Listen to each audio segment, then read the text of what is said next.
hungry, gnawed at the rotting eaves of the abandoned farmhouse. It whispered through broken window panes and stirred the high, dead grass that choked what used to be a lane, bringing with it the scent of decay. Not just the decay of fallen leaves, rich and earthy, but something older, fouler, like bones left too long in the sun and then soaked in stagnant water. This was the northern reach of the Appalachians, a place long forgotten by the rest of the world, where the mountains rose in dark, brooding waves and the hollows held secrets that swallowed the light. Forgotten was the right word. Townships once boasting a general store and a gas pump now stood as skeletons picked clean by the years. Windows were boarded over, or they were simply gone, leaving empty, dark eyes staring out at nothing. Streets, if you still called them that, were consumed by thorny bushes and the aggressive march of kudzu. A constant hum, low and almost imperceptible, emanated from the very earth, an unspoken presence that made the wind itself sometimes hesitate, listening before moving on. An ancient weight pressed down on everything, even the trees. It was the sensation of being watched, of being something observed. Caleb Thorne knew such places well. Around 50, his face was a roadmap of the seasons, etched deep with sun and wind, the kind of lines gained from spending decades under an indifferent sky. He was not just a trapper, not anymore. He was more like a chronicler, the last living archive of these vanishing lands. His hands, though, were what you noticed first. Big, gnarled, and cracked. They were carved from old hickory, each joint a knot of memory. They remembered the kick of a rifle, the slick feel of a freshly skinned hide, the precise snap of a snare wire. He was the last of his kind in this corner of the world, a man who clung to the dying wilderness with the tenacity of a burr on a wool blanket. He had seen the lights go out in homestead after homestead, watched the last pickup trucks rattle down the dirt roads, never to return. Everyone else had left, driven out by the silence, by the creeping cold, or by a fear they could not quite name. But Caleb, he stayed. This was his home, as much as any man claimed a place like this. Beside him, moving with the liquid grace of a shadow, was Bo. A big black dog, powerful and lean, with a coat that shone like polished coal even in the dim light of dawn. His amber eyes, unusually intelligent for a canine, missed nothing. They constantly scanned the tree line, the undergrowth, the shifting patterns of light and shade, betraying an awareness that went beyond mere animal instinct. Bo's breathing was a quiet rasp, a steady counterpoint to Caleb's own measured steps. And in this dead quiet, it was often the only sound, save for the crunch of their boots and paws on fallen leaves. He was more than a pet. He was a silent guardian, an extension of Caleb's own sharpened senses, a second set of eyes that saw deeper into the gloom. Caleb remembered the day he had found Bo nearly 10 years ago. He had tracked a particularly tenacious bobcat, deep in a ravine miles from anywhere. It was a cold spring morning, and a sudden, brutish attack from a wounded black bear had caught him off guard. He had been thrown against a rock, his rifle knocked from his grasp, and the bear, a monstrous sow with a cub, was on him in an instant. It was Bo. Then a half-grown, scrawny wolf hybrid, limping from a snare himself, who intervened. He launched himself at the bear, a snarling, desperate flurry of teeth and fur, distracting it long enough for Caleb to grab his hunting knife and drive it home. Bo took a nasty claw swipe to the flank, a ragged, bleeding wound that left him panting on the cold earth, his amber eyes glazed with pain. Caleb stood over him, rifle retrieved. the bear now a still hump in the underbrush, and raised the barrel. But something in Beau's eyes, a look that was not merely animal desperation but understanding, stopped him. He saw intelligence there, a knowing that transcended instinct. Instead of the coup de grace, Caleb field-dressed the dog's wound, applied a makeshift poultice of chewed willow bark, and carried him all the way back to his cabin, the wolf hybrid's head resting heavily against his shoulder. A strange, unspoken pact forged in that moment. Beau would never harm a human, and Caleb would never raise a weapon against him. It was a bargain struck in blood and shared survival, a bond that only deepened with the years. This morning, a low, heavy mist clung to the valleys, wrapping the skeletal trees in a damp shroud. The air was cold, hovering just above 30 degrees Fahrenheit. Caleb ran a practiced hand over the cold steel of his pump-action shotgun, the familiar weight of the firearm a small comfort in a world that felt increasingly hostile. He checked the action, slick and smooth, and ran his thumb over the brass of a couple of shells in his belt loop. It was a ritual, one he had performed thousands of times. The old shotgun, reliable and true, was the only solid thing left in this fading world. With Beau trotting silently at his heels, Caleb pushed through the rusted gate of his yard, letting it creak shut behind them, and stepped onto the winding dirt road that led into the heart of the forest.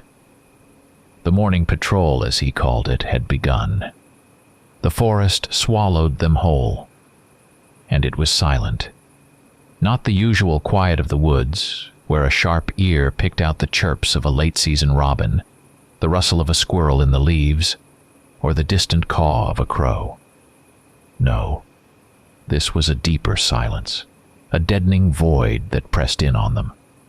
There was no bird song, no chittering of unseen field mice, no gentle whisper of wind through the skeletal branches. The very air had become too heavy to carry sound, as if every living creature had fled, leaving only the two of them.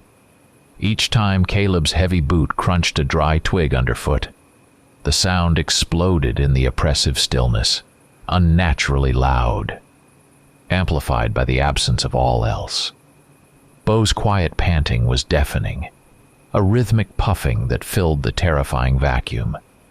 Caleb felt the hackles rise on the back of his own neck, an instinct as old as the hills themselves, a warning siren blaring in his gut.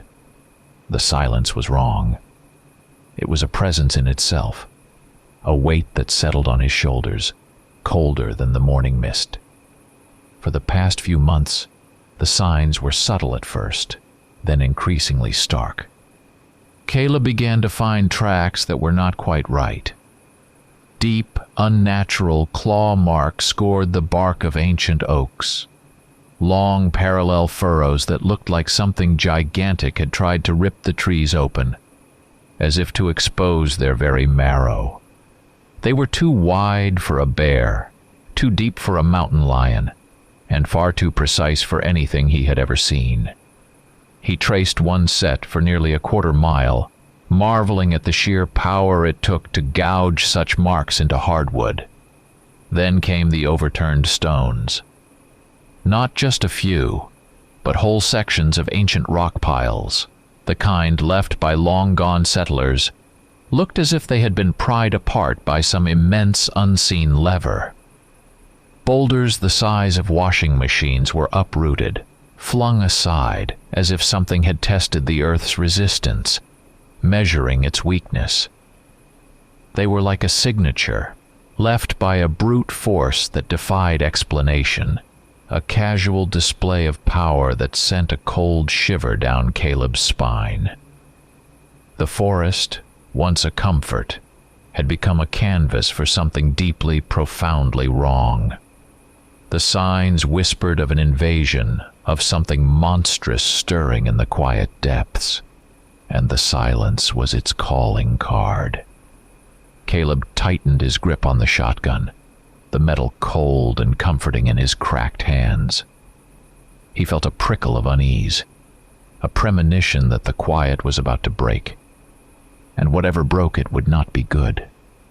He walked past a gnarled black oak, its limbs like arthritic fingers reaching into the mist, and noticed a fresh gouge, a deep, ragged wound in its ancient bark, the edges raw and splintered. It was not a squirrel, not a woodpecker.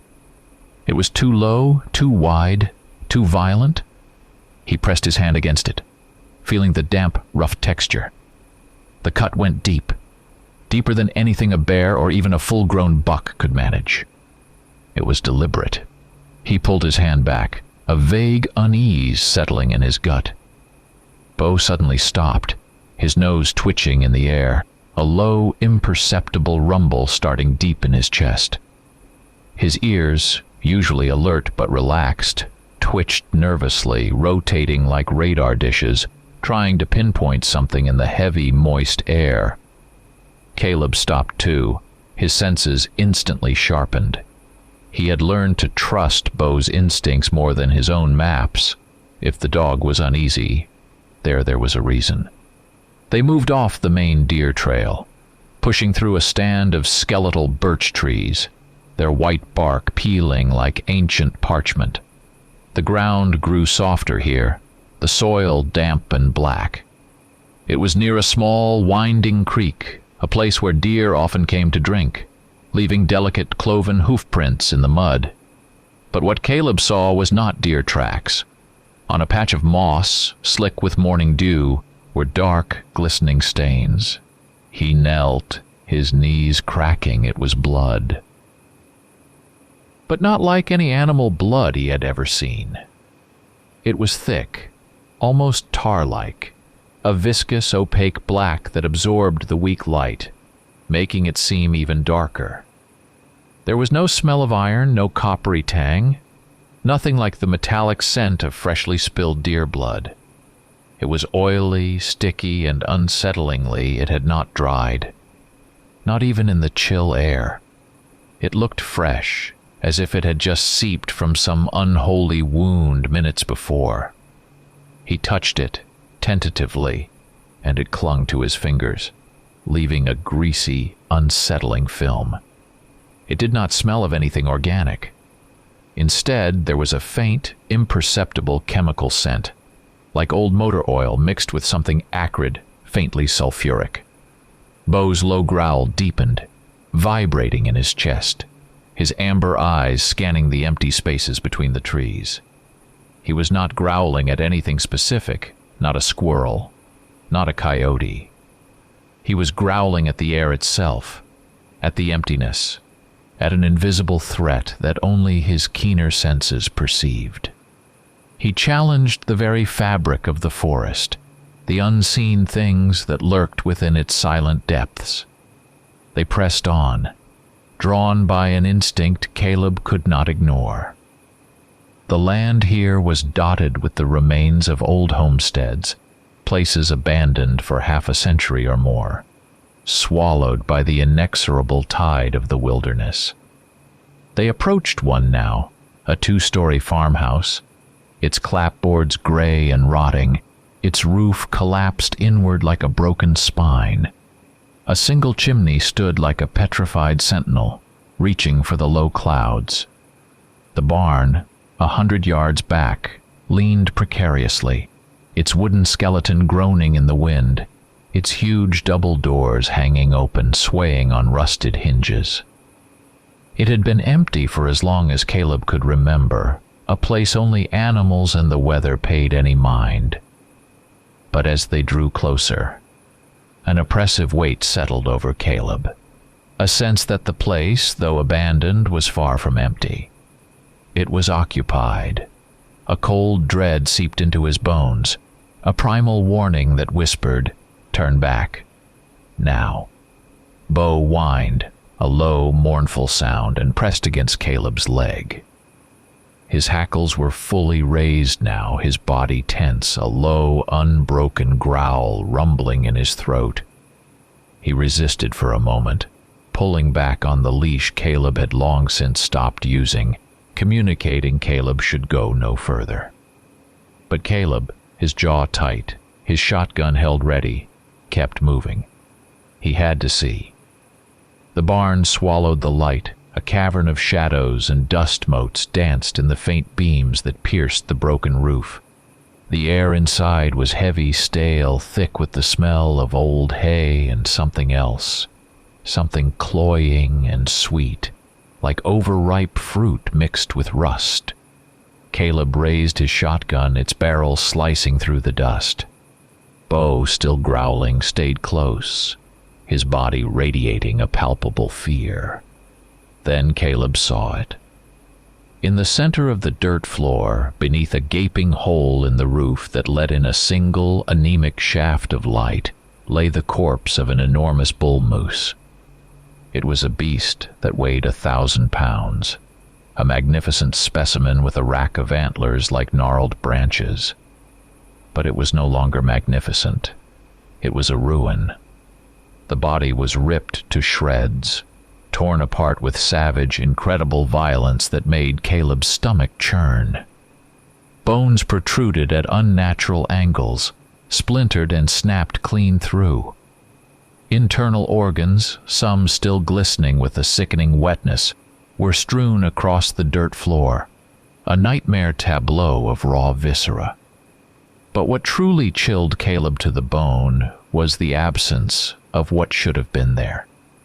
There was no smell of decomposition, no flies buzzing around the raw meat, no beetles scurrying over the exposed flesh.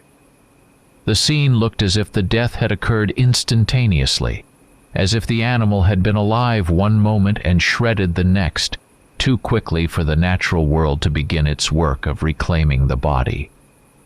It was a fresh kill, yet somehow preserved, frozen in its agony. Bo, upon seeing the horror, let out a deep guttural roar, a sound Caleb had never heard from him. It was a primal warning that vibrated through the very air.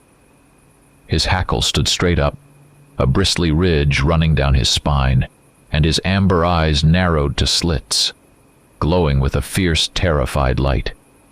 He pressed himself against Caleb's legs, his powerful body trembling, his growl a continuous throbbing hum. He did not lunge, did not bark, did not make any move to confront whatever had done this. His behavior was one of profound fear, an acknowledgement of a power so immense, so unnatural, that even he, the silent protector, recognized its terrifying superiority. It was the deepest fear Caleb had ever witnessed in his companion, and it mirrored the icy dread that now coiled in his own guts. Caleb, a lifetime hunter, forced himself to examine the monstrosity. His mind, trained by decades of tracking and field dressing, tried to make sense of the carnage, to categorize it, to apply the rules of the wild. But the rules did not apply here. There were no distinct bite marks from wolves, no claw rakes from bears. The wounds were too deep, too wide, too torn, as if the moose had been literally pulled apart by opposing forces. It looked less like an attack by a predator and more like something had simply exploded it. It had torn it asunder with hands. Not paws, but hands. The thought made his blood run cold. It defied every bit of knowledge he possessed about the natural world, every law of the wild he had come to understand. This was not a bear, or a pack of coyotes, or even a lone wolf. This was something else, something utterly alien. As they backed out of the barn, leaving the gruesome scene to its unholy quiet, Caleb felt it again. The distinct sensation of being watched, not from a distance, but close. Too close. A cold gust of wind, sudden and biting, swirled around them, bringing with it a strange metallic tang like old pennies mixed with that same faint, acrid smell he had noticed from the blood, something akin to sulfur. He spun around, shotgun raised, scanning the dilapidated farmhouse, the skeletal trees, the overgrown lane. Nothing. Not a twig broken, not a leaf stirred that was not moved by the unnatural wind. The shadows stretched long and distorted in the weak morning light, writhing and shifting on their own. Bo pressed harder against Caleb's leg, his growl a continuous low rumble, his amber eyes fixed on a point in the empty air just beyond the barn, a point that Caleb could not see. The feeling of being observed intensified, becoming almost physical, like a cold hand pressed against the small of his back. They had stumbled into a theater, and they were the unsuspecting, unwilling actors in a play already far too deep into its final, terrifying act. And the audience was out there, unseen, waiting. The dread deepened, a cold, heavy stone sinking in his stomach. The woods were no longer just silent. They were listening. And what they listened to was the thumping of Caleb's own terrified heart. With each passing day, the conviction solidified in Caleb's mind, hardening like cold cement. Something new had come to these woods. Something that even Bo, his loyal and fearless companion, dreaded. This was not just another predator, another bear, or a particularly aggressive pack of coyotes. This was something that violated the natural order of things, a disruption to the ancient rhythms of life and death that had governed these mountains for millennia. The signs were too specific, the terror in Bo's amber eyes too profound. It was a chilling certainty, one that settled deep in his bones and gnawed at the edges of his sleep. The nights became a torment, a symphony of unspeakable horror. From the dark depths of the forest, sounds began to pierce the oppressive silence. Not animal cries, but something far worse. They were long, drawn-out wails, stretched thin and ragged, like a human scream caught in a gale-force wind, and then distorted beyond recognition. They were hoarse, raw, full of a primordial terror that scraped against the very soul. Sometimes they were agonizingly close, echoing off the cabin walls as if whatever made them was right outside the window, its hot breath on the glass. Other times they drifted from far off, faint and ethereal, tearing at the very fabric of the night, a sound that implied something immense, something ancient, moving through the black. Caleb lay awake, his shotgun across his chest, listening, his heart thudding a frantic rhythm against his ribs, praying for the dawn. He felt the sound, a physical presence, vibrating in the still cold air. It was the sound of utter hopeless despair, and something else, something predatory and gleeful, mixed into its unholy composition. In those moments, Bo transformed from his usual quiet self into a being of pure vibrating tension. His large black body went rigid, every muscle taut, like a steel cable stretched to its breaking point. He did not bark, not once, which was itself unnatural for a dog, especially one so instinctively protective. Instead, he emitted a low, continuous whine, a pitiful sound that spoke of deep, agonizing distress. He pressed himself against Caleb, a heavy, warm weight, his body shaking slightly. His amber eyes, usually so keen and intelligent, were wide and full of profound anxiety, staring into the impenetrable darkness beyond the windows, as if he saw something there that Caleb could not.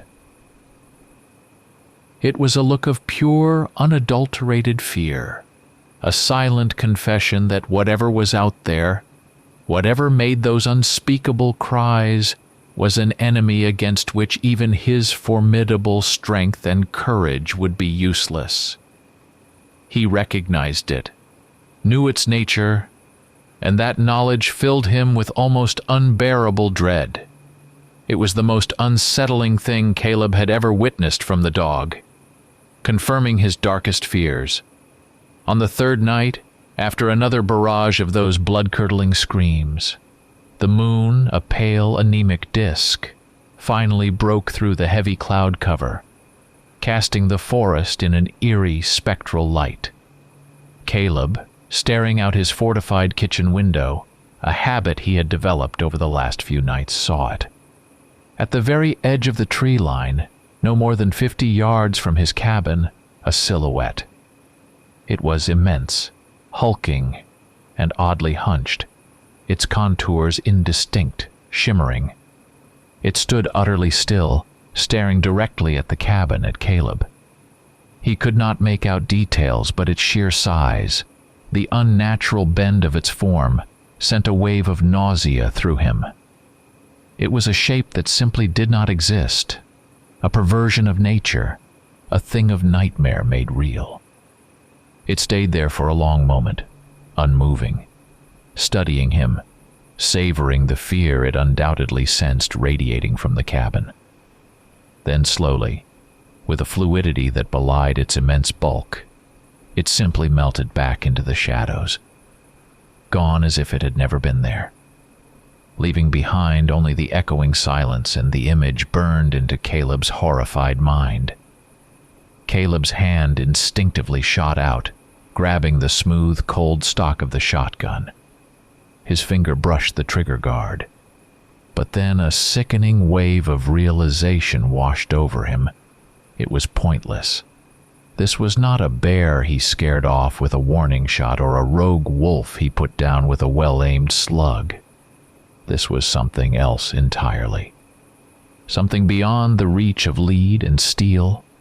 The creature had not even flinched, had not reacted to his presence in the window. It simply stood there, an unblinking gaze fixed on him, assessing him. He felt like an insect under a microscope, utterly vulnerable. Morning brought no comfort, only a cold, damp reminder of the night's horrors. The low mist had returned, thicker now, clinging to the ground like a shroud. Caleb forced himself to go outside, Bo reluctantly following, his tail low, his eyes scanning the tree line.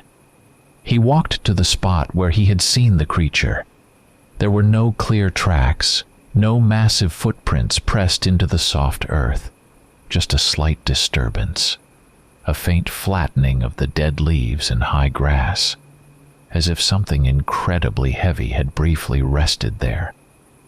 The air here, at the edge of his property, felt denser, heavier than elsewhere, almost suffocating.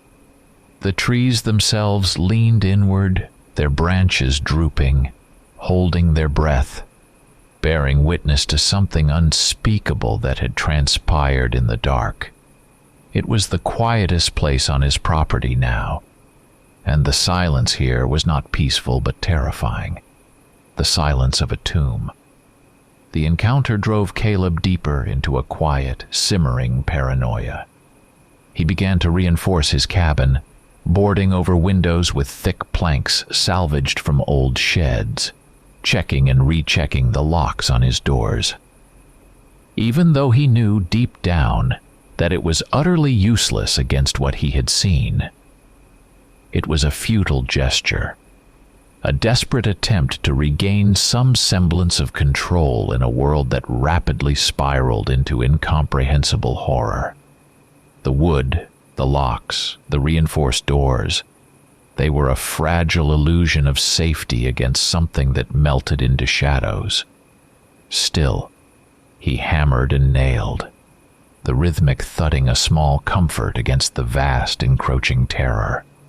Bo remained glued to his side, a constant dark shadow, his intelligent amber eyes never leaving the forest, a silent sentinel mirroring Caleb's own spiraling dread.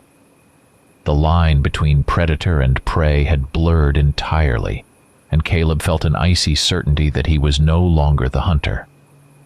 He was the hunted, and whatever hunted him learned his ways, his weaknesses, his habits. It was a waiting game, and Caleb knew with a certainty that chilled him to the bone that the game was almost over.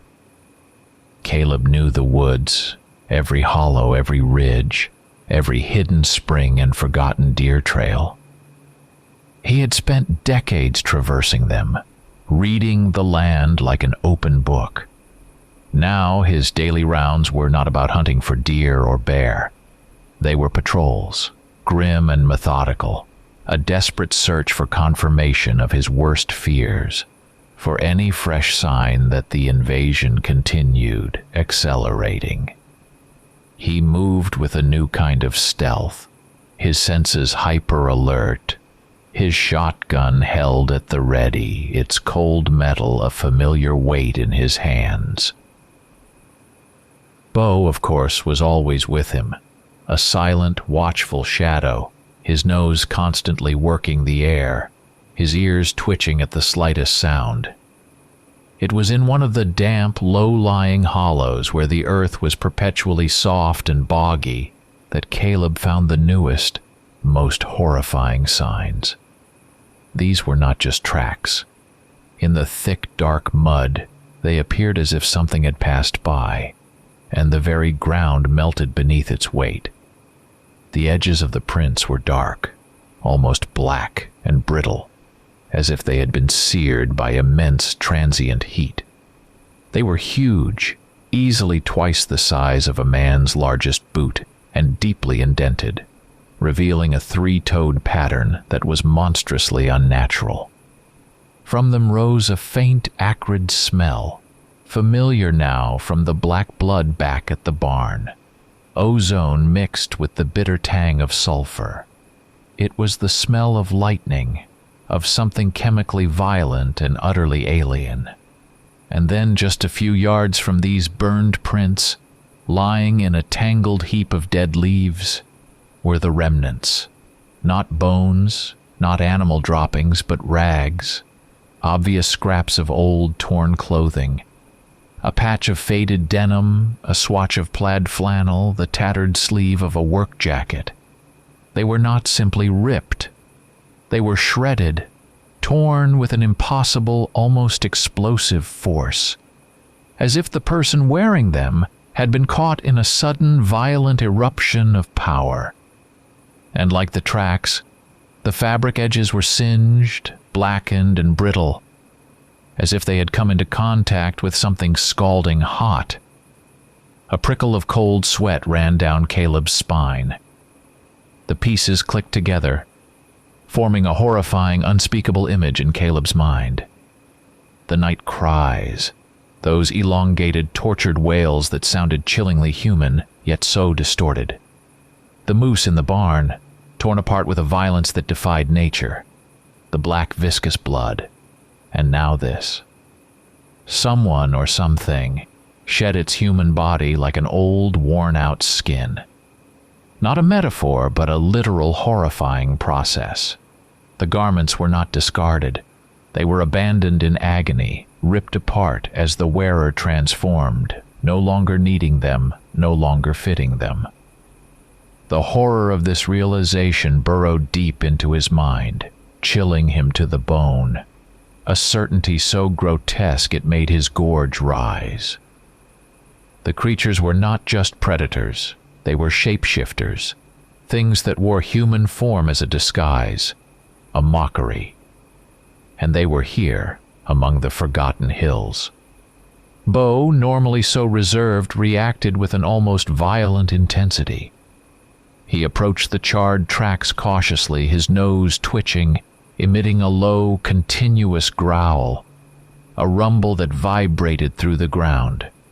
His hackles were fully raised, his powerful body tensed, ready for a fight he knew he could not win. He skirted the torn clothes, giving them a wide berth, his amber eyes wide and full of profound unease. But there was something else in his gaze now, something that Caleb could not quite place, something beyond fear. It was a flicker of recognition, a deep, unsettling understanding that made Caleb's own skin crawl. It was as if Bo knew, truly knew, what these things were, and that knowledge was a terrible burden. The feeling of being surrounded, of being constantly watched, became almost physical. Every rustle of leaves that was not caused by the wind, every creak of a distant branch, was a deliberate sound, the quiet footfall of something immense moving through the undergrowth, the slow, deliberate breathing of an unseen observer. Caleb felt the hairs on the back of his neck prickle constantly. He was no longer hunting. He was being hunted. The roles had reversed, and he was the quarry in a game played by unseen, unholy things. The vastness of the forest, once his sanctuary, now felt like an enormous, inescapable trap, closing in around him. He felt their eyes on him, cold and ancient, tracking his every move, learning his patterns. Despite the growing, suffocating horror, Caleb did not panic. Not outwardly, not in his actions. Decades of living hard, surviving in the unforgiving wilderness, had instilled in him a deeply ingrained, feral self-preservation. Panic was death, a luxury he could not afford. He drew upon a well of cold, hard resolve he had not known he possessed. His mind, though reeling, began to work methodically. He started to plan. Not how to fight, not yet, but how to survive, how to observe, how to understand, how to gain some small advantage against an enemy he could barely comprehend. His shotgun felt heavier in his hands now, not just a tool, but a symbol of his desperate, solitary defiance. The fear was there, a constant companion, but beneath it, a new kind of resolve formed, sharp and cold as flint. He would not break, not yet. Caleb had always prided himself on his keen eye, his ability to read the subtle nuances of the wild. Now, that acute observation turned inward, becoming grim, solitary detective work. He was no longer simply patrolling. He was investigating, a man consumed by a terrifying puzzle. He began a systematic circuit of the old, abandoned homesteads and forgotten hunting cabins scattered throughout his vast, isolated stretch of woods. These places, long since given back to the elements, were silent witnesses, and Caleb was desperate to find what they might reveal. He looked for unusual tracks, grotesque markings, anything that shed light on the true nature of these encroaching horrors. His searches yielded increasingly gruesome results. He found the remains of other animals, not just moose. The partially devoured carcass of a large black bear, its skull crushed, its fur matted with that same black, viscous blood. A herd of wild hogs, 20 or more, had been slaughtered in a ravine, their bodies ripped open, their bones splintered in the same unnatural fashion. Deer, their elegant forms twisted into grotesque parodies of life. None of them showed the characteristic bite marks of wolves, or the telltale signs of a bear kill. The raw power inflicted upon them was too immense, too targeted. Some skeletons were gnawed, but the marks were wrong, too deep, too precise, as if something with a surgeon's knowledge of anatomy, but a butcher's brutality, had worked upon them. The bone marrow was gone, the flesh stripped clean in places, but not in the haphazard way of scavengers. It was meticulous, terrifyingly so. And the tracks. They were not random. They led with unnerving purpose to specific points. Old, overgrown logging roads that had not seen a vehicle in 40 years. The yawning black mouths of abandoned coal mines long since forgotten, or deep, secluded pockets of forest that even the most seasoned hunters avoided. It suggested not mere bestial instinct, but a chilling form of intelligence, a strategy, a concerted movement by these creatures. They were not simply roaming.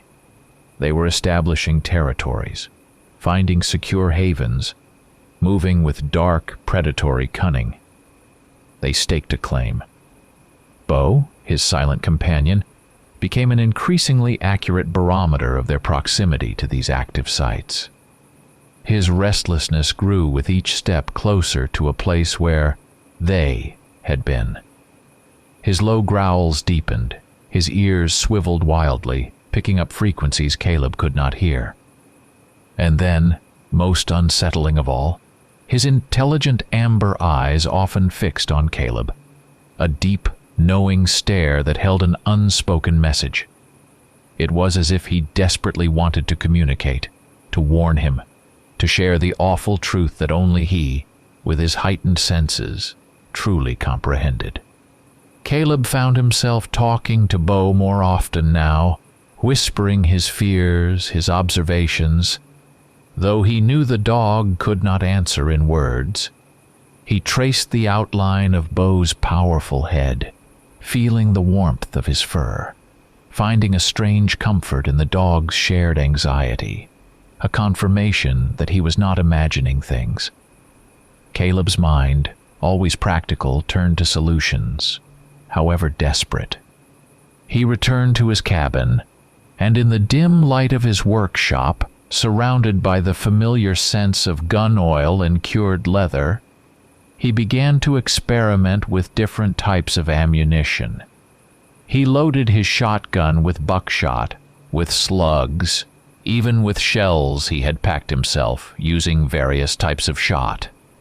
And then, as a grim nod to the old legends, the ones that whispered of creatures of the night, he even fashioned a few crude silver bullets, melting down old coins and pouring the molten metal into a makeshift mold. He did not fully believe in such superstitions, not truly, but in the face of the unexplainable, he had to be ready for anything. Logic had failed him. Now, desperate measures were all he had left.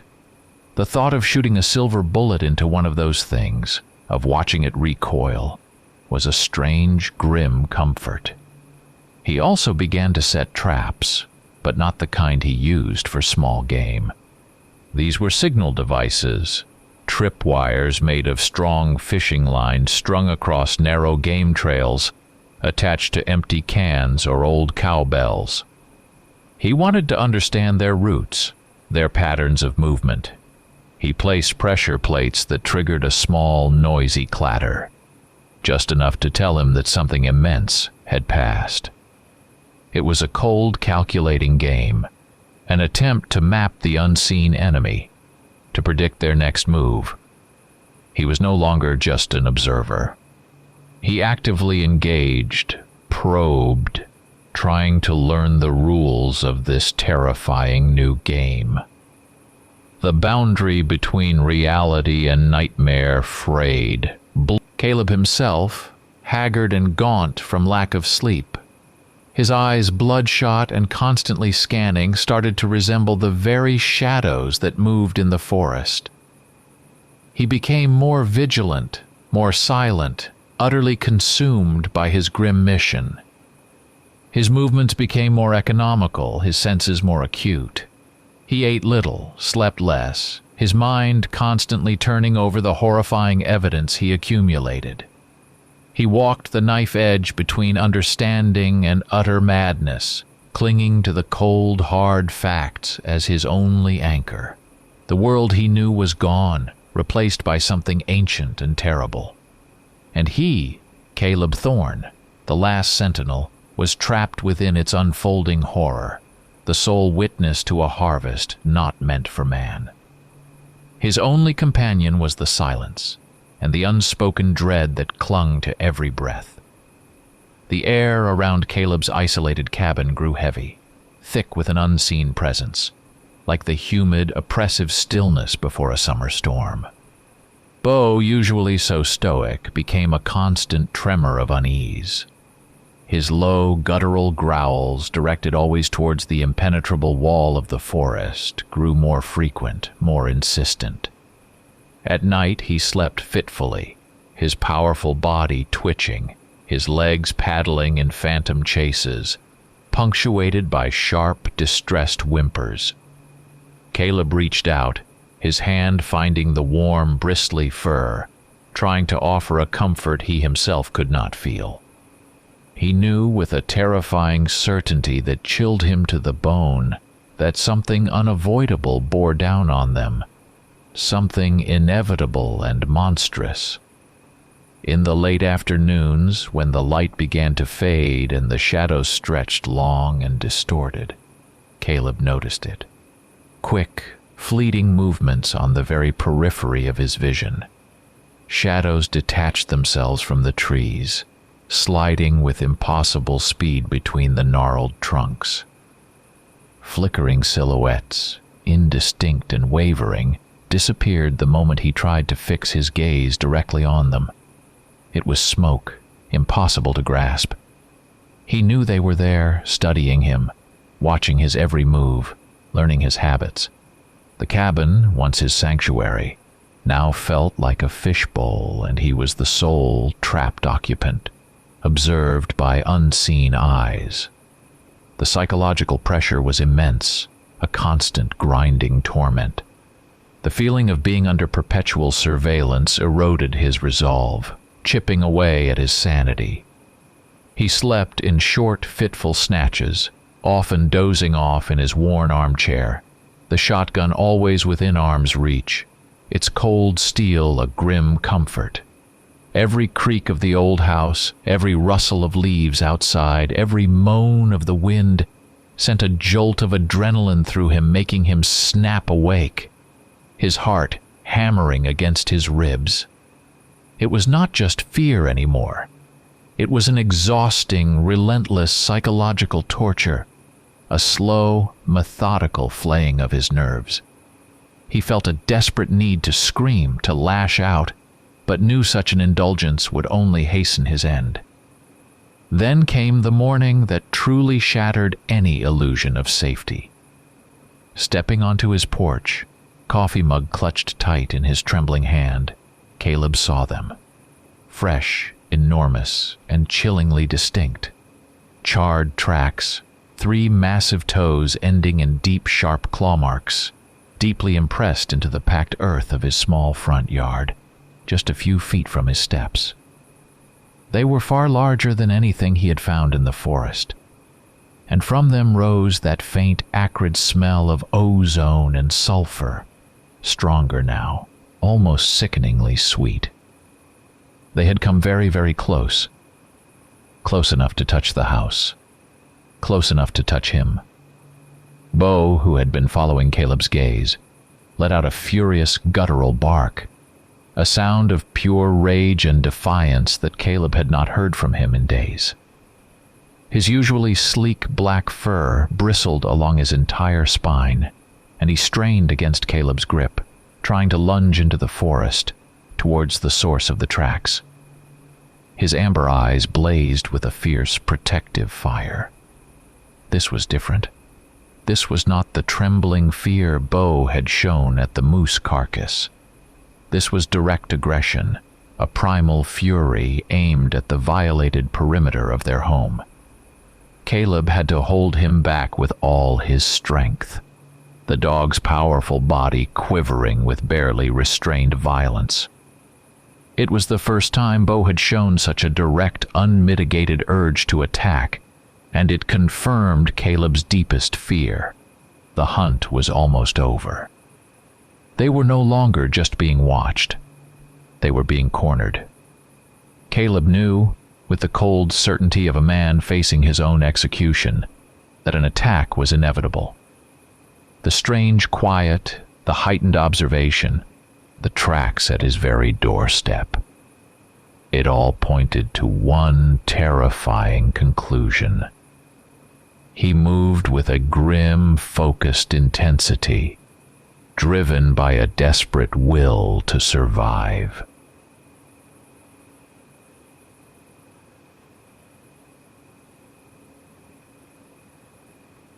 He checked all his tripwire traps, adjusting their tension, making sure their metallic clatter was unmistakable. He dragged old logs and heavy stones to create additional barriers around the cabin, building makeshift barricades at the vulnerable points he had identified. He armed himself with more than just his shotgun now. Knives, honed to a razor's edge, were strapped to his belt and tucked into his boots. His old wood axe, heavy and balanced, was placed within easy reach beside his armchair. Anything that could be used in close quarters, anything that inflicted a wound, was now part of his desperate arsenal. As evening descended, painting the western sky in bruised purples and blood oranges, the forest around them fell into an unnerving silence. It was not the same dead quiet as before. This was a deeper, more profound stillness, a sense of holding its breath. The sky, once a clear autumn blue, was now choked with heavy bruised clouds, pressing down like a lid on a pot, promising a storm of biblical proportions. The air grew thick, electric, a palpable tension vibrating on the skin. Caleb and Bo sat by the crackling fire in the hearth, its warmth a small, temporary reprieve against the encroaching chill. Their eyes, wide and watchful, never left the darkness beyond the window panes, a dark that deepened with a malevolent intent. It was the calm before the storm, a dreadful lull, and both of them knew, with a certainty that transcended thought, that the storm would break before dawn. The long night stretched ahead, an endless vigil under the watchful, bruised sky. Caleb spent it in a state of heightened tension, his senses strained to their breaking point. He heard them now, not just in his mind, but real, tangible sounds echoing through the deep woods. They were distant at first, faint and indistinct, but steadily growing louder, closing in. Not the piercing, distorted, human-like cries from earlier nights, but something deeper, more elemental. A low, guttural growling so profound it vibrated in the very earth. Sometimes it was interrupted by a sickening sound, a wet, snapping crack that Caleb recognized with a sickening lurch of his stomach, the sound of bones breaking. It was the sound of something immense, something truly monstrous, moving with deliberate predatory intent, its progress marked by the destruction of whatever lay in its path. These were the sounds of their approach, inevitable and terrifying. Bo, his usual quiet stoicism completely abandoned, was a mess of agitated nerves. He could not settle, not for a moment. He paced the small cabin, his powerful body restless, a low, continuous whine escaping his throat. Every few minutes, he pressed himself against Caleb, a heavy, trembling weight, his fur bristling, his head tucked under Caleb's hand. He nudged Caleb's arm, his amber eyes wide and luminous in the dim light, full of almost unbearable anxiety, trying to impart the urgency of their situation. He knew, Caleb realized, not just that they were close, but that there were many of them. A multitude of horrors converging on their small island of light in the vast, encroaching darkness. Through a crack in the boarded-up window, a sliver of pale moonlight occasionally pierced the gloom. In those fleeting moments, Caleb caught glimpses of movement in the surrounding forest. Flickering shadows, incredibly fast, darted between the skeletal trees, surrounding the cabin in a silent, predatory cordon. Then, for a heart-stopping instant, he caught it, the outline of something huge, hunched, with eyes that burned with a dull, malevolent light, like embers in the darkness. Another, and then another. He knew then, without a shadow of a doubt, that he was not facing a lone beast. There were multiple creatures out there, a pack of horrors surrounding his small sanctuary, tightening their unholy noose. The sheer number of them, their silent, relentless advance, filled him with a cold, paralyzing dread that threatened to overwhelm his carefully maintained composure.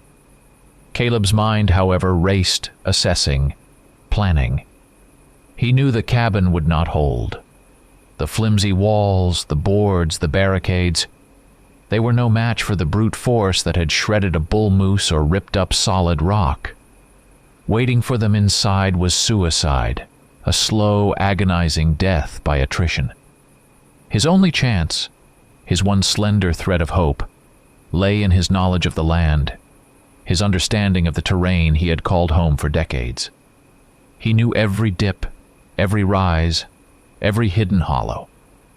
His instincts, honed by a lifetime of hunting, screamed at him to move, to use the woods against them.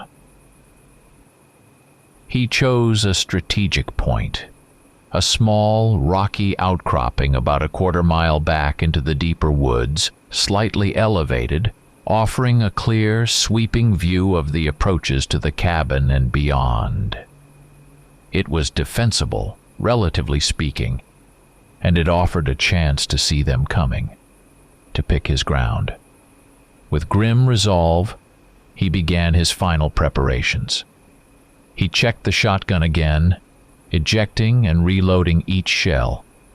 The familiar clack-clack of the pump action a rhythmic counterpoint to his hammering heart.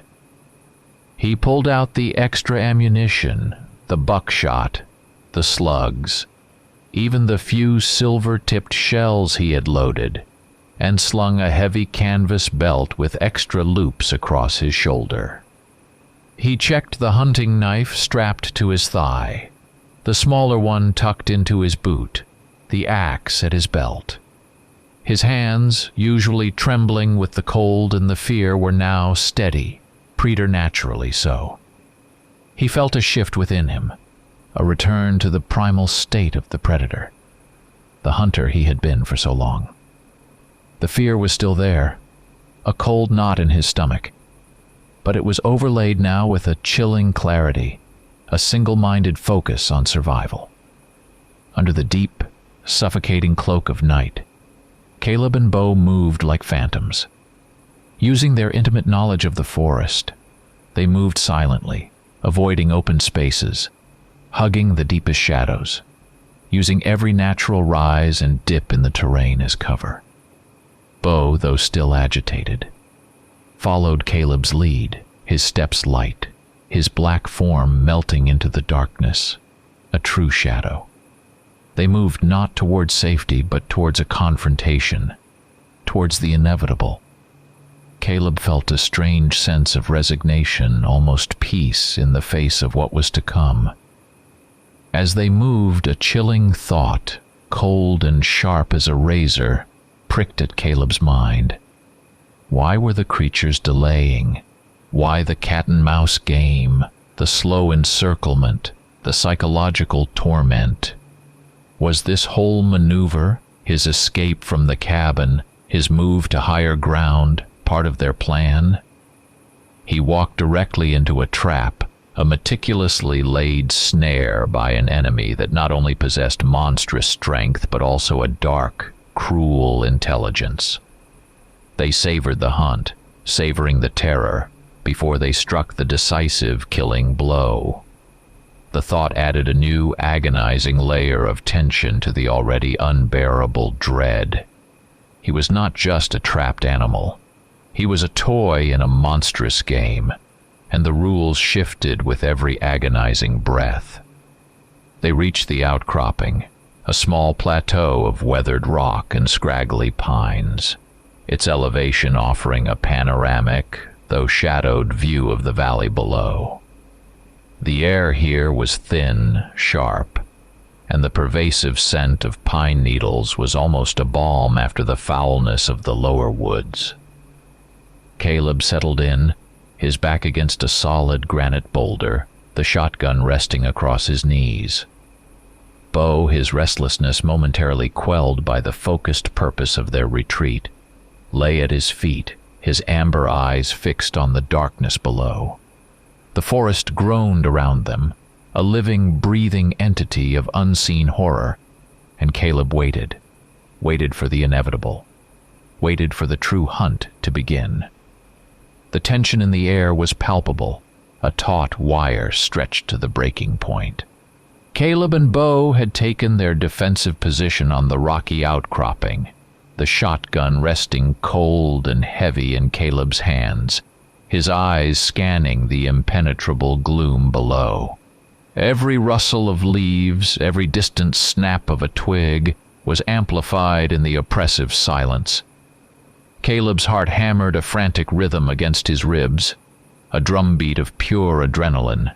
He was ready as any man could be for the unthinkable. And then, in that agonizing moment of hyper-awareness, when every fiber of Caleb's being was focused on the approaching threat, something unimaginable happened. Bo, his constant shadow, his loyal companion, the physical embodiment of his last connection to sanity, simply vanished. One moment he was a warm, comforting presence curled against Caleb's feet, a soft weight against his leg. The next he was absent.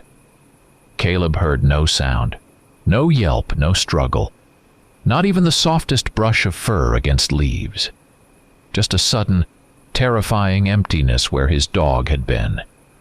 He had been erased from existence, spirited away by an unseen force, vanishing into the silent, hungry maw of the forest. For a split second, Caleb was paralyzed, consumed by a wave of pure, unadulterated panic, more profound and debilitating than any fear the monsters had inspired. Bo was not just a dog. He was his family, his only anchor in a world that had become unmoored. He was the last, enduring link to his own humanity. Bo. Caleb hissed, the name a raw, desperate whisper torn from his throat. He called again, louder this time, his voice raspy with an agony of dread. But there was no reply, only the deepening silence of the forest, a silence that now felt mocking, triumphant. Snapping out of his momentary paralysis, Caleb scrambled to his feet, his shotgun held at the ready, his breath ragged. He moved with desperate, frantic energy, ignoring the instinct to hold his defensive position. He began an agonizing, desperate search around the outcropping, his eyes straining in the oppressive darkness. And then he saw them. Fresh tracks, deeply impressed into the soft, damp earth where Bo had been lying. The familiar three-toed, charred prints of the monsters, impossibly large, pressed into the soil. And right beside them, Bo's own paw prints, deep and gouged, indicating a furious, desperate struggle. A struggle Caleb had not heard. The ground was disturbed, a scattering of small stones, a patch of crushed leaves. Bo had fought. He had resisted. But whatever had taken him silently, with impossible speed and strength. The tracks led deeper into the thicket, into the darkest, most impenetrable part of the forest, a section Caleb usually avoided, even in the full light of day. It was a tangle of ancient, knotted trees, their branches interlaced like skeletal fingers, creating a suffocating canopy that blocked out what little moonlight there was. The air here became heavy, cloying, imbued with that familiar sickening smell of ozone and decay, a stench that clung to his very clothes. Every step was a battle, pushing through thorny bushes and low-hanging branches that clawed at his face and clothing. The darkness here was absolute, a living thing that pressed in on him from all sides. As Caleb plunged deeper, he heard them, faint at first, then growing steadily louder, terrifyingly clear. The sounds of a struggle, a sickening crunch of bones, wet and resonant, like stepping on dry kindling. A ragged, whistling breath, exhaled with immense effort, accompanied by a low, guttural, stomach-churning growl. This was not just a fight. This was a battle to the death. A brutal, visceral conflict that echoed through the silent forest. He imagined Bo, his powerful companion, fighting for his life against something he could barely comprehend, and a surge of protective fury propelled him forward. The instincts of the hunter, honed over decades, the cold, calculating survivalist he had become, momentarily gave way to the raw, primal instinct of the rescuer. Caleb forgot all caution, forgot the strategic retreat, forgot the carefully chosen defensive position. Bo was out there, his life hanging by a thread, and Caleb went to him, no matter the cost. He moved towards the sounds, crashing through the undergrowth, his heart hammering against his ribs like a desperate drum. Branches lashed at his face, thorns tore at his clothes, but he felt nothing, propelled solely by the desperate need to reach his friend. The closer he got, the clearer and more horrifying the sounds became. He heard not just the growling, not just the sickening crunch of bone and muscle, but something else, something utterly unspeakable. A low, wet, gurgling sound that was unmistakably a laugh. An inhuman laugh, devoid of humor, full of chilling, predatory glee, intertwining with the broken, desperate groans of Bo. It was the sound of pure, unadulterated evil, a premonition of terror so profound it made every hair on Caleb's body stand on end. The world outside had dissolved, leaving only the terrifying reality of the sounds and the agonizing certainty that he was about to witness a horror beyond anything he had ever imagined. Bursting onto a small clearing, no more than 20 yards across, Caleb froze. The moon, a cold, indifferent eye in the bruised sky, chose this precise moment to break through the heavy cloud cover, bathing the scene in a sickly, spectral light. What he saw there surpassed all his nightmares, a tableau of pure, unadulterated horror that instantly seared itself into the deepest recesses of his mind. The ground was a churned mess, littered with broken branches, their snapped ends splintered white against the dark earth. Stones, heavy and ancient, had been uprooted and overturned, their undersides gleaming wetly. And on the matted, soaked earth, dark, glistening patches pulsed with a sickening wetness, the black, tar-like blood that Caleb now knew far too well. In the center of the gruesome clearing, illuminated by the anemic moonlight, stood Bo. But this was not the Bo Caleb knew, not the loyal black dog who slept at the foot of his bed. This was Bo in his true, terrifying form. He was an immense wolf, easily twice the size of any normal timber wolf, his body a formidable mass of muscle and sinew. His fur, thick and black, bristled along his spine, each individual hair alive. His powerful jaws were parted, revealing an array of teeth like polished daggers, long and impossibly sharp.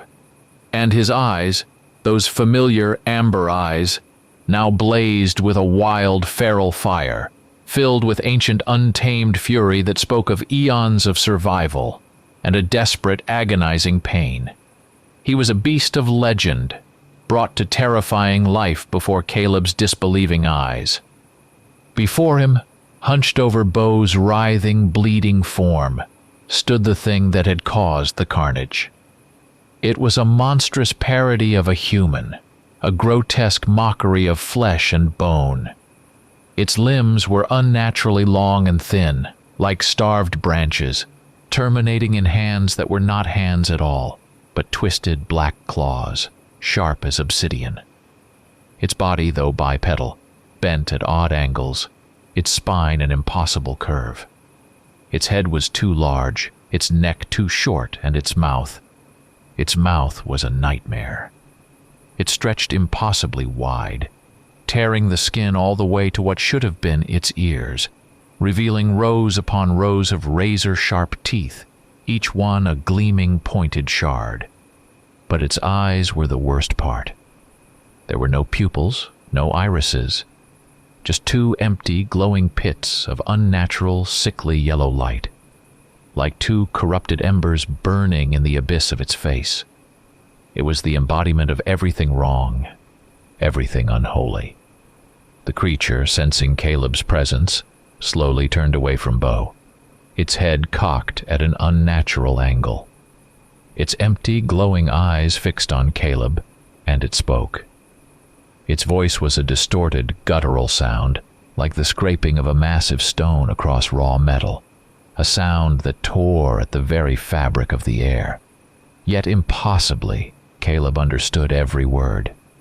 Every syllable resonated within his skull. A terrible truth. "Caleb Thorne," it hissed, the words slithering out like poisoned snakes. "You have finally come." The mention of his name, spoken by this impossible, monstrous thing, shocked him to the very core of his being, a cold dread far worse than any physical pain. The creature's voice, a grating, wet sound, continued laced with chilling contempt. It accused Caleb, spitting its words like venom. "You killed our kind, Thorne. You slaughtered them, drove them from these lands." Caleb stared, dumbfounded, utterly unable to comprehend what it was talking about. What kind? What slaughter? He was just a hunter, a trapper, a simple man. He had killed nothing but game, nothing unnatural. The monster laughed again, a sound like a wet cough mixed with grinding gears, and turned its terrible gaze back to Bo, who lay gasping on the blood-soaked earth, his wolf form slowly, painfully receding. "And this one?"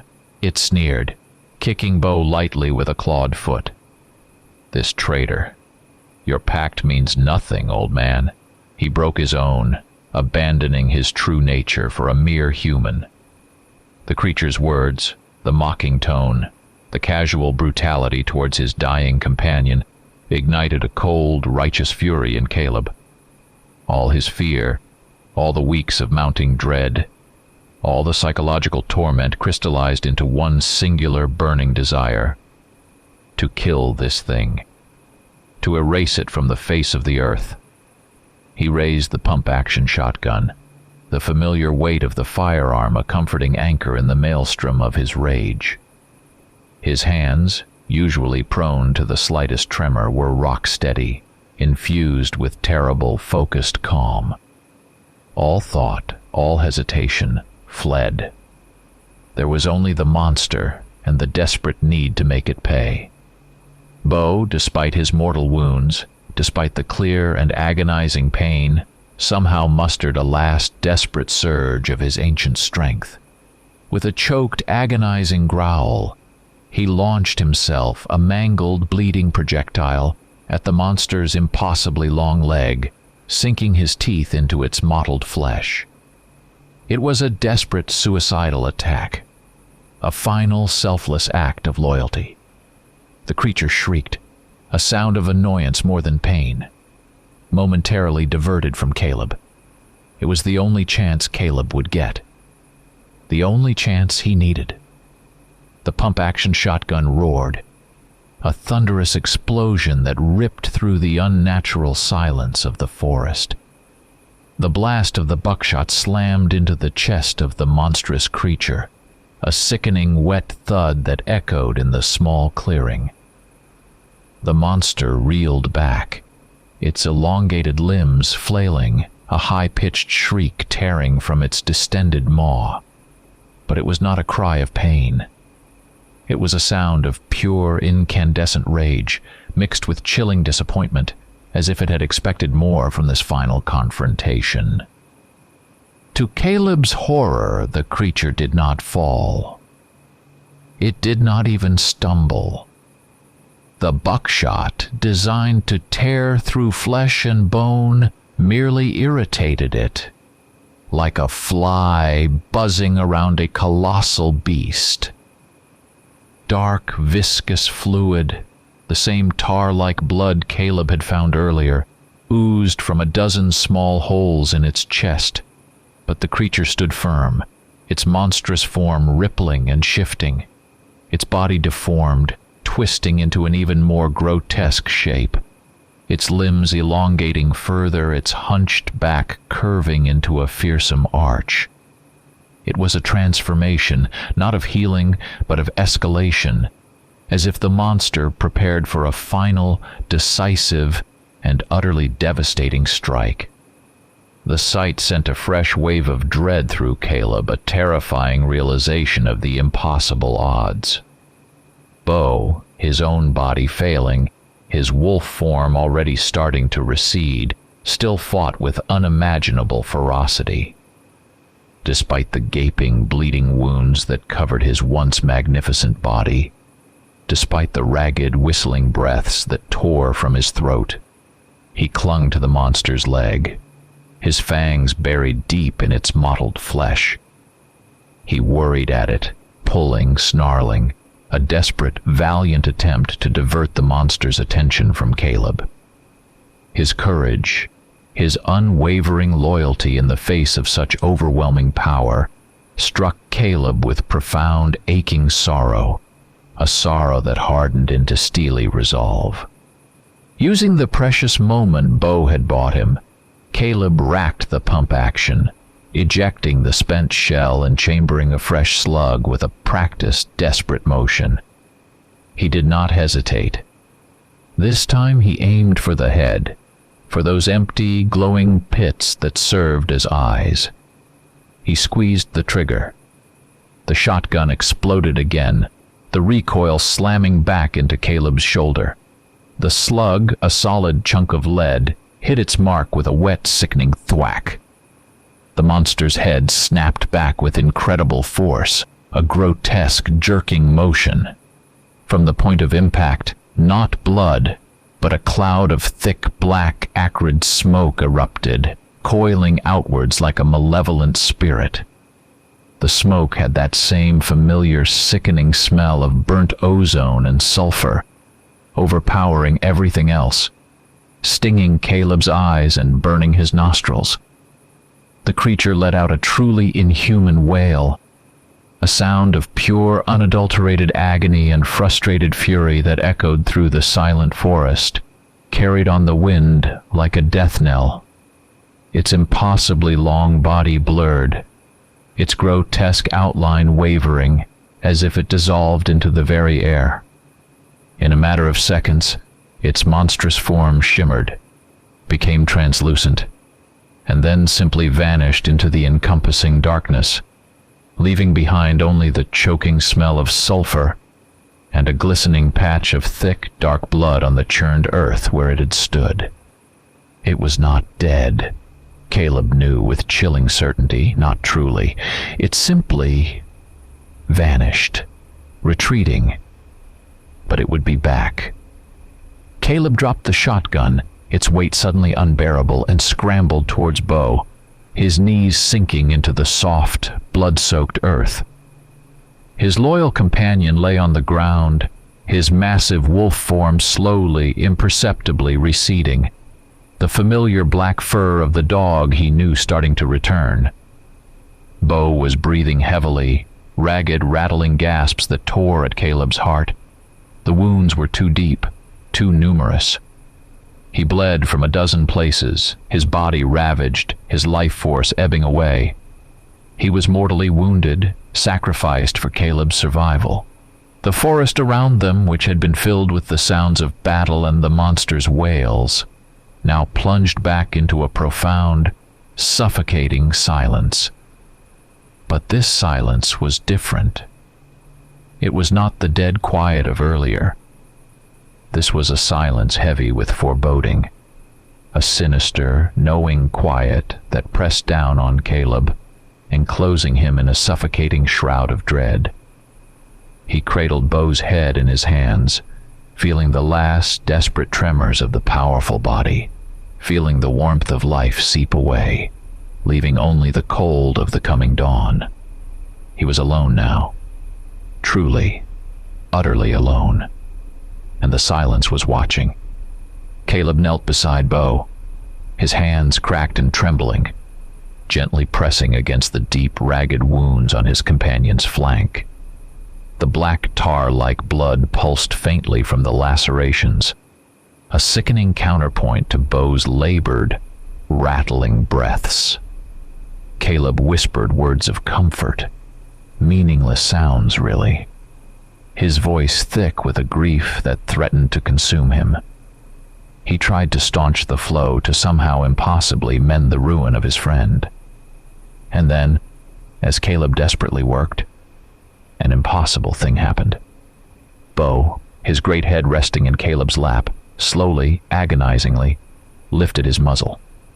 His amber eyes, fading now, fixed on Caleb's face with an intensity that burned through the pain. And then, a sound.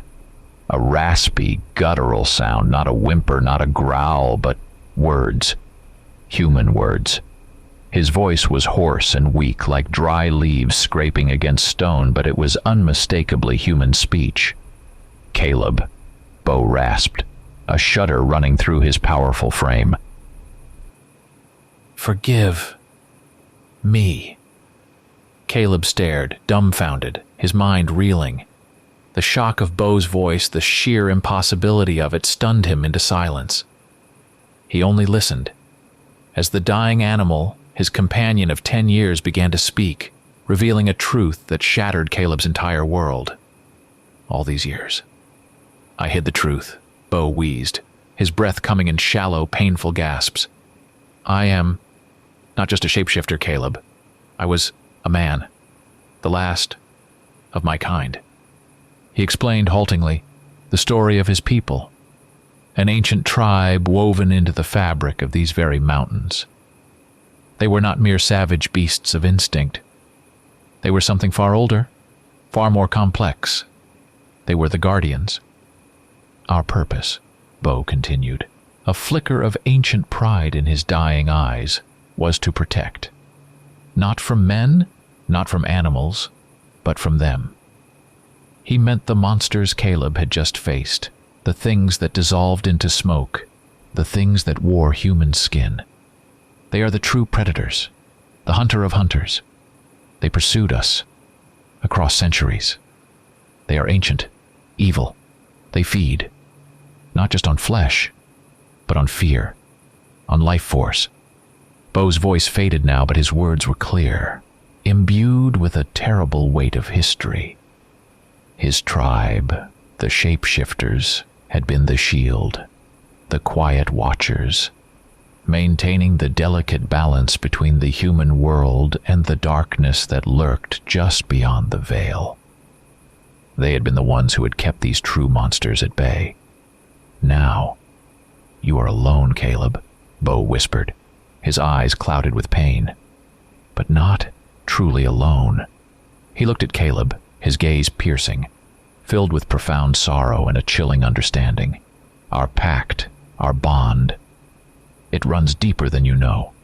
Your blood, it is tied to my tribe's fate." And then, Beau spoke the most horrifying truth of all, a prophecy, a sentence.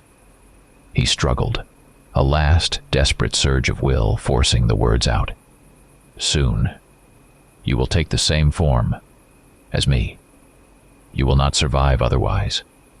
It was an inevitability, a grim decree. Caleb would become the very thing humanity had always feared, a creature of the night, to stand a chance against the greater evil that now awakened. He would shed his own skin, his own humanity, to become a weapon against the ancient darkness. Beau looked into Caleb's eyes one last time, his amber gaze filled with profound pain, deep understanding, and an unspoken farewell. He gave a final, rattling sigh, a deep, shuddering exhalation that emptied his powerful lungs. His body went slack, and the tension that had held him in his wolf form slowly, imperceptibly released its grip. The vast, powerful wolf form receded, shrinking, its powerful muscles softening, its fur losing its bristly intensity. In minutes, only the body of a large black dog lay in Caleb's lap. His loyal companion returned to the familiar form of a pet, but his amber eyes remained open, staring up at the bruised sky, forever unblinking, forever holding their terrible secret, a testament to the unimaginable truth he had just revealed. Caleb held him close, feeling the cold seep into Beau's body, feeling the weight of the impossible revelation and the crushing burden of what he had to become. The first faint tendrils of dawn, cold and gray, stretched across the bruised eastern sky, seeping through the skeletal trees. Caleb, numb from grief and the weight of revelation, moved like a shadow through the silent forest. He chose an old, sprawling oak, its gnarled limbs reaching like ancient arms towards the heavens, a place Beau had always favored for their midday rests. The ground beneath it was wet, cold, and still smelled faintly of the sulphurous smoke from the monster's retreat. With bare hands, Caleb began to dig, the earth clinging to his cracked fingers, the biting cold of the soil a dull ache against the deeper, more profound pain in his heart. Each scoop of dirt, each painful clod was a testament to his loss, to the irreversible change that had come to his world. He buried Beau there, wrapped in an old canvas tarp, a silent promise whispered on the frigid air that his sacrifice would not be in vain. Beau's dying words spun in Caleb's head, a relentless, terrifying mantra. Soon, you will take the same form as me. You will not survive otherwise. He looked down at the pump-action shotgun, lying abandoned on the damp earth where he had dropped it. Its polished wood and cold steel, once symbols of his self-reliance, his hunter's prowess, now seemed like relics of a past life, a past he no longer inhabited. It was the tool of a man, a human, and he understood now with chilling clarity that to survive, he would abandon that humanity. To fight the hunters, he became something else, something he had always feared. With a deep, shuddering breath, a sound that was more a gasp than a sigh, Caleb Thorne made his choice. He turned from Beau's freshly mounded grave, his eyes no longer clouded by sorrow, but by grim, fierce determination. He did not look back at the cabin, or the truck, or anything that anchored him to the life he had known. Instead, he simply walked.